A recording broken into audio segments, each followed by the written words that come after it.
Very happy to have with us today Nate Hook, the outstanding tenor saxophonist and also multi-instrumentalist based in Philadelphia. On any given night, you can hear Nate doing quite a variety of things, from playing hard bop music with different instrumentations, but also playing electronic music. He's had the opportunity to play at some of the best jazz venues in New York City, also from Smalls to Zinc Bar. And you might recognize the names Ralph Peterson and Bruce Saunders being some people that he's gotten a chance to perform with over the years. So, Nate, good to see you. Thanks so much for being here with me. Good to see you too, man. Cool podcast you got going on here. I greatly appreciate it, and we're gonna catch up on a lot today. The first thing I wanted to ask you was about the variety of these tribute performances you do. So you'll do one night the music of Joe Henderson, but then another night you might focus on Larry Young's Unity Project. I'm sure you know you love their these compositions and everything, and love the songs in general. But did you feel like you wanted to do these performances because you wanted to just, the music affected you from those records so deeply? It's like, I really want to pay tribute to them. Or was it just, you know, I need to do something different? How'd you look at it at first?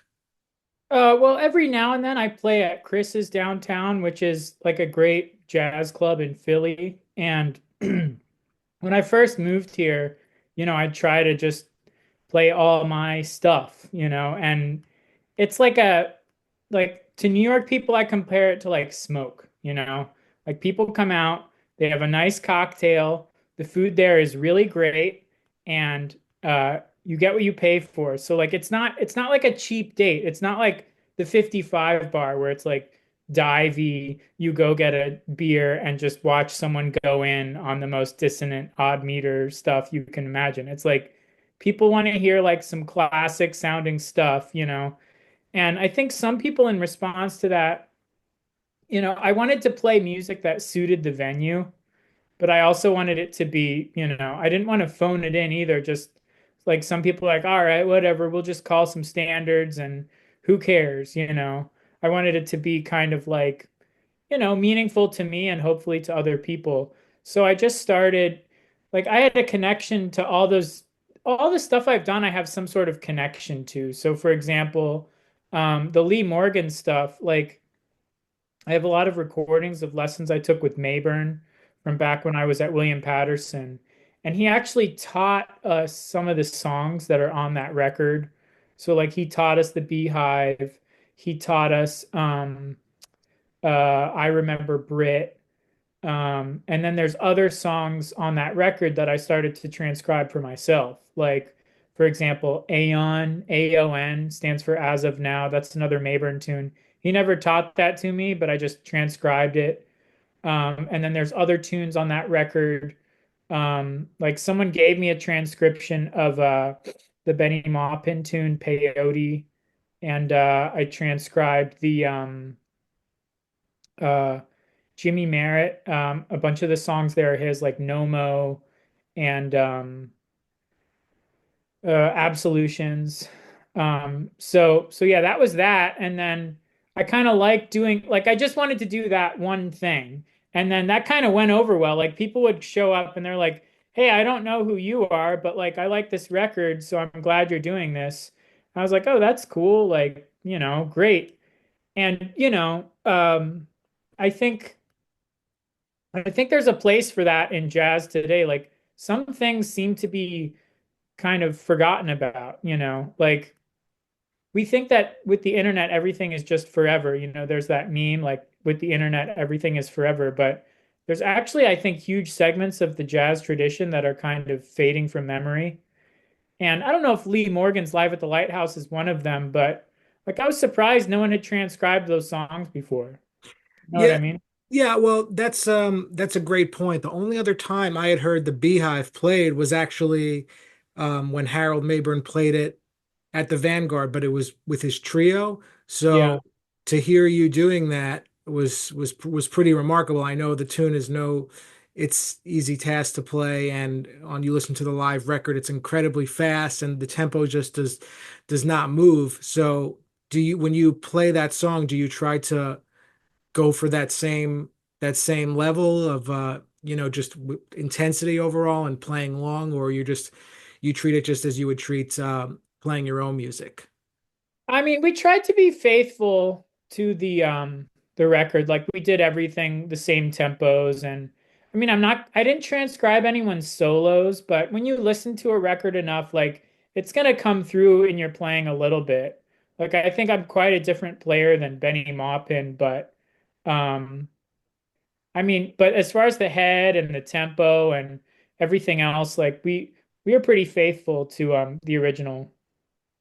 Yeah. No, no, that's great. And also the Joe Henderson tribute, I know as well. I saw your set list and was so excited to see that Caribbean Fire Dance was on there and that you call it No Me Esqueca instead of Recordame, that sort of thing. These little, it's Yeah.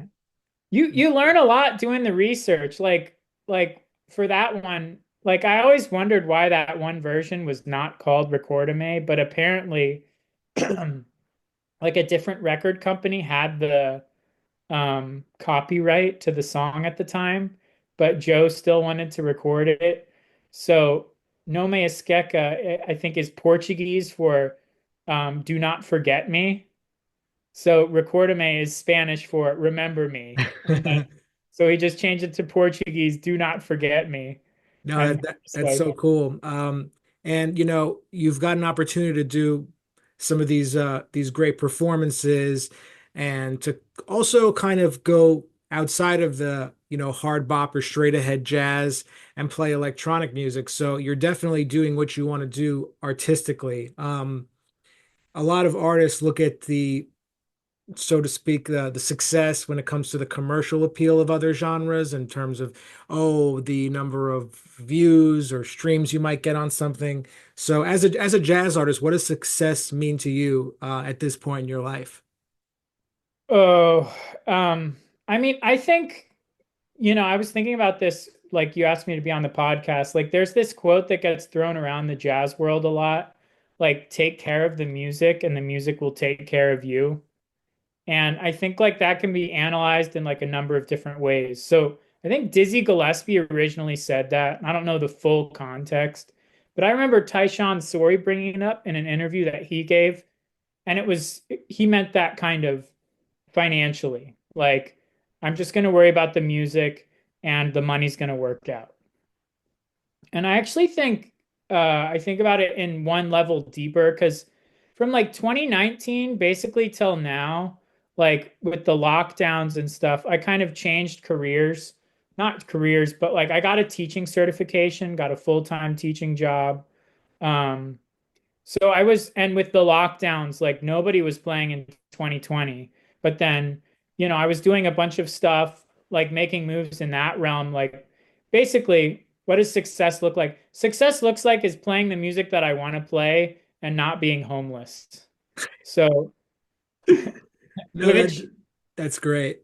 is like, I mean, to me, yeah, that's what it is. So I think a lot of people they get carried away with searching for like fame or honor or success in that sense, and you end up not playing the music you necessarily want to play, you know? Yeah, it is about the when it comes to success, in my opinion, about playing the music that you want to play because once you go into doing certain gigs that it aren't you're not connected to the music, it can almost feel like a day job sitting behind a desk or something.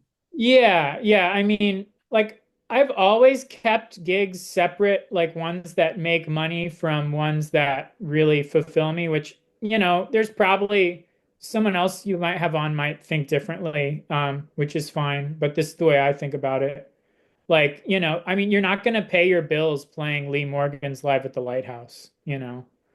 Um, Eventually that could be, if it goes on its own direction, you never know, but it's good you're kind of separating the career and the art in a way that it just helps you look at like your true love of the music versus I need to not be homeless, so to speak. Yeah, yeah. So yeah, I think and like I do see that now like when I interact with people like I'm kind of playing again. Like I don't think I played any like real, what I would call real gigs from like 2020, 21, 2022, maybe like a couple until really like last year. But then I would like come out and see people I hadn't seen since like 2019. But there's this kind of like shared, I feel like when you take the music with a certain amount of seriousness, you both respect other people that treat it with a certain kind of seriousness, and also you get that in return. You know what I mean? Like it's a real community in that sense, and people, they throw around this term community a lot when it's not warranted. They'll be like, oh, we're a community, and it's like, no, this is just an arbitrary group of people that with the slightest bit of conflict would break apart in a million pieces. But I think like when I come across people with like a deep love for the music, that no matter anything else, and I mean anything else, like you can still have a certain level of respect. Yeah, So and I understand what you're saying about being a community because when the brief period of time I lived in New York, which was very short, I would try to stay out late and hang out stuff and I knew I'm like this is not for me, but I like having conversations like this that are, one-on-one that I can really this is what I want to hear about what the artist has to say versus, oh, I just played with this person and yeah, that person sucks and that yeah. club sucks, XYZ. I don't know if that you kind of relate to that or not. Yeah, that and also the other extreme where people will just have like a smile plastered on their face and it's like, "Hey, how are you doing?" And they're like, "I'm great. You sound great. This is so fun." When they're not having fun. And then you're always just second guessing like, is this person being honest with me? Like, is this person really my friend, or are they just glad that I hired them for this gig? Or stuff like that. It was very hard to have like a very honest. I remember we used to joke around like everyone, you would go to these sessions and someone would vibe the heck out of you, and then they'd be like, "Oh, you sound great. Yeah, hope to play soon." And like they don't think you sound great and they don't ever want to play with you. Yeah. I think every time you tell a little lie, like a piece of your soul kind of dies. So it doesn't mean you have to be mean, but I'm just saying, like, when you treat the music with a certain amount of respect, like now when I go out to a session, I went out to a session recently, and like there was someone who didn't sound great, and I didn't say you sound great, hope to play soon. I was just like, hey man, good to see you out here. It was fun playing with you, and it was fun playing with him, and like trying to be positive yet real and not dishonest. You know what I mean? Like, and he was like an adult, like amateur who was just coming out to play a couple tunes. And it's like the scene needs people like that. I'm not going to vibe him because he's the second coming of Elvin Jones. You know what I mean? So, like, just trying to, I don't know, be reasonable about these sorts of things. Yeah, you don't need to tell someone like you are not good and you really should quit versus I heard some things you were doing and maybe some refinement. There's a fine line between being mean and just kind of just being honest to help them in a sense. Yeah, yeah. Or yeah, I mean someone like that who's just an adult hobbyist, it's like the scene, it really depends on people. Like you can't have a jazz scene that's just only people that are like doing this all the time. Like throughout jazz history, like Panonica, like she was like a countess, like, and she would put up these guys like Bird and Monk when they were out, like had no place to stay, So, you just want to be welcoming, but not be everything great, when you're not happy. Like just kind of try to be honest and authentic. I think authenticity is, especially with social media, it's like I have every gig, my life is perfect. But not complaining either, just being straightforward and honest, and yet also hopefully a cautious optimism and positivity. No, no, it definitely sounds like you've given this some thought and are self-aware when it comes to those things. That being said, it takes a self-aware person to decide to go to music school and make a career out of it. I know you're from Texas, and I know you went to Willie P. I was actually supposed to go to Willie P, but we might have crossed paths, believe it or not. You never know. But it's one of the great schools for music. And I wanted to know what at what point in your life when you were younger did you say, I know what I want to do. There's nothing else I could see myself doing, and I'm gonna go pursue this in school. Do you remember there being a certain point, or Oh was yeah. Um, I was always like pretty good at math, and like my parents pushed me to like get good grades and stuff. And I remember my senior year, I had like AP Calculus, AP Physics, AP English. Um, and on the plus side, I didn't have to take any non-music classes at William Paterson, but every night I would get home and I would literally have like 3.5, 4 hours of homework, just straight pile of papers. And one day I was like, I cannot do this. Like I had my music room, like it was this little room off the garage. I was just like, I just want to go practice my saxophone. Like I have no interest in doing physics. Physics was the one that really took the long time. Yeah, I mean, we have to learn all these things that in no way, shape, or form that we will have nothing to do with that when we were Yeah. in high school. So you kind of took to it when you were in high school, getting more serious about it and everything, which is, and you were self-aware about it. You went to William Paterson, which, as I mentioned, is a tremendous school for music. I know Harold Mabern was one of your mentors. I also know that you have sort of I like to find out more about your relationship with Ralph Peterson because I saw some clips of you playing with him, playing some of his music and everything, and Ralph, God rest his soul. So talk a little bit about Ralph Peterson, if that's okay. Yeah. I mean, the whole way that that got hooked up actually was through Gary Thomas.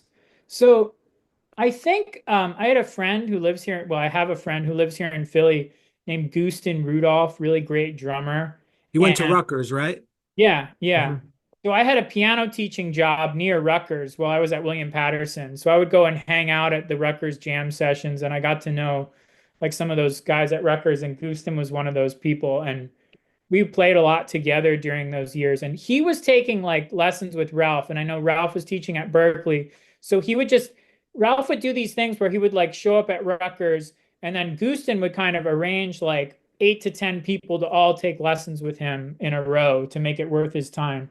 So that's when I first like really met Ralph personally. And then after living in New York, I did not really enjoy living in New York. I moved to Baltimore specifically to study with this saxophone player named Gary Thomas, who also had a big impact on me. But he was good friends with Ralph. And when I was getting those clips online, that's just like my recital from Peabody. Um, so Gary was like, Ralph is going to be in town. Like, why don't you see if you can get him to play on your recital?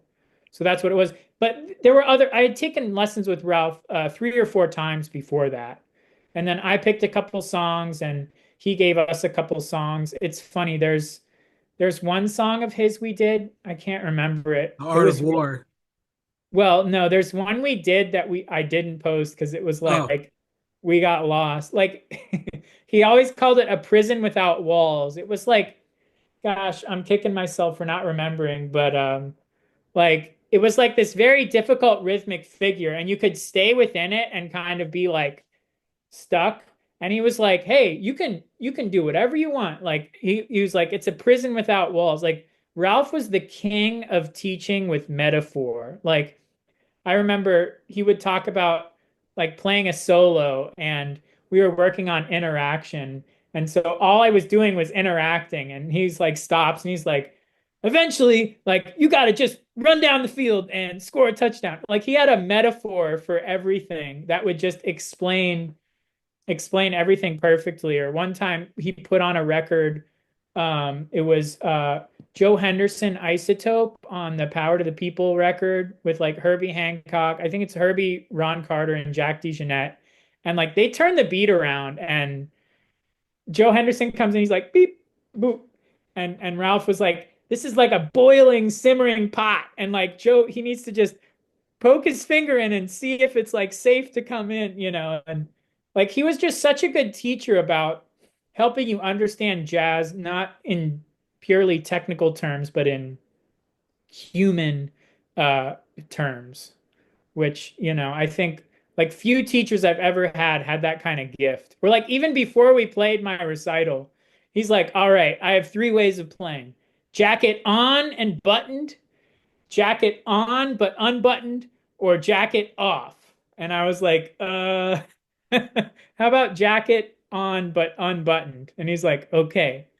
And that was him basically saying like, I'm not gonna go 100%, and like steamroll you. And I remember Gary coming up and being like, wow, like that was great, So he was great with that kind of stuff.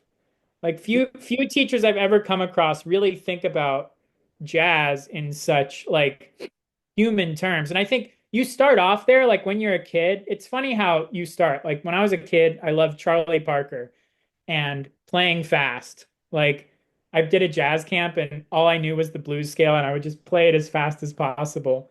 And like even after all these years, like I still just kind of love playing fast, And that's okay. I don't think it's immature. Like it's just kind of this, I like the intensity, playing fast, like and other people like they might like something more slow and melodic, and that might be what really excites them. And you like you'll see these constant human elements, and I think sometimes we get overly technical and it's like you must leave space here or use these harmonic devices. And like people are generally going to gravitate towards whether they like music that makes them feel more calm, reserved, dissonant, consonant. Like these are emotional states. And just like we have character in our own personality, it's going to come through in your playing. So I think Ralph was good at kind of keeping that door open at the very least. Yeah, and I don't see anything wrong with, playing fast or but I think I think you should just do what you want to do. And Yeah. if you get overly analytical about that, it's like I'm not going to mention like certain like methodologies I've studied before, but it's like when you start thinking about almost like to the like in the moment thinking about like an improvisational lead back, or I'm not going to play for this bar and I'm going to play in this bar, and then I will, like Yeah. it totally just ruins the whole point in my It's a opinion. good way to practice, but like at a certain point, you need to let go and get back to those like deep human motivations that, make you want to play. Otherwise, you turn into a robot. Yeah, well, speaking about motivation, I know you have, we talked about, some of your influences and growing up. Where do you draw inspiration from that's totally unrelated to music, at this point in your life? Where does it come from, you think? I mean, I think like any serious study of the art, like I came to this realization a couple of years ago. Like I was reading a book, a famous book called The Brothers Karamazov by a Russian author named Dostoevsky. Hmm. And someone was like, "Oh, what's it about?" I'm like, "What's it about?" I mean, technically it's about these brothers, but like that's not really what it's about. You know what I mean? And it's like it would be like walking up to someone and being like, "Oh, you're listening to Love Supreme? What's it about?" You know? Like so basically I kind of come to this realization that like any study of the humanities is about the human condition, and that will always be and you can't categorize that. Like you can't systematize it. And we live in like this systematic age, right? Everything in social media is processed through an algorithm. Our interview right now is ones and zeros going across the internet.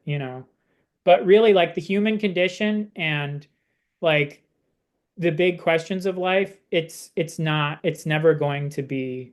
So like when I what are my not your question was what are my non so literature, religion, like I really like reading old books by different saints and stuff. like The Dark Night of the Soul by St. John of the Cross, or like Augustine's Confessions. Like I think nowadays in education, everyone says, "Oh, everything's Eurocentric," but like I have three college degrees and we didn't read any of the Western canon. So I've been trying to like go back and read that. Like I'm in the middle of like J.R.R. Tolkien's translation of Sir Gawain and the Green Knight. So I think, No college courses on the stuff you're saying and what you want, the stuff that you probably could study these things in some way at a college, I would say, right? yeah, I mean, yeah, but like in my three college degrees, I was never forced to read, uh Aquinas, Augustine, or Plato, or Aristotle. You know what I mean? Yeah, So I like, didn't take any uh I love philosophy now, like because after college and grad school I started having like existential moments and stuff, and I got into philosophy. I'm like, yeah, philosophy course really would have been useful at some point to navigate the ins and outs of things. yeah, I mean, there's a funny like interview. I wouldn't be able to find it again, but it's this woman, Camille Paglia, who's like a very eccentric thinker, and she's talking because she used to teach at U Arts, which is like a music school here in Philly. Hmm. Like, yeah, U Arts is basically a trade school. And I was like, what? And she's like, these kids, they come here and they're learning music and they're learning to work with their hands, and they're yeah, they're basically learning a trade, which is music. And there's some truth to that, like if you go to, especially ironically, I think at the higher end schools, like William Paterson was cool because I felt like the professors, solicited or not, gave you life advice. Like these guys like Mabern, Mulgrew, Vincent, Bill Goodwin, they had seen some stuff. And whether or not you agree with their life philosophy, they're going to be able to share their observations with you. And you would at least have food for thought. Like some things those guys would tell me, I'd be like, yeah, whatever. And then like 5, 6, 7, 8 years later, I'd be like, oh, I understand. You know what I mean?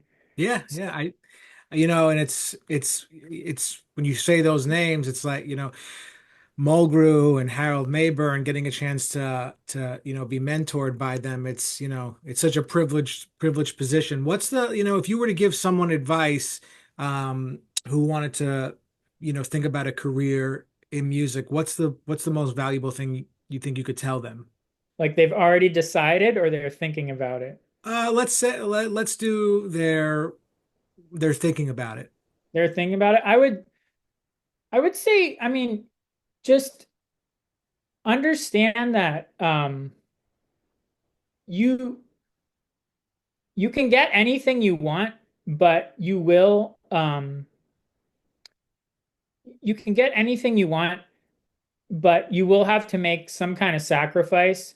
Just make sure you think through what it is, you're doing. Like that's kind of the decision I made in like 2019. It's like, um, do I want to get married and have a middle class lifestyle? Well, I'm not going to do that just like going all in on jazz. So I went and I got a teaching cert.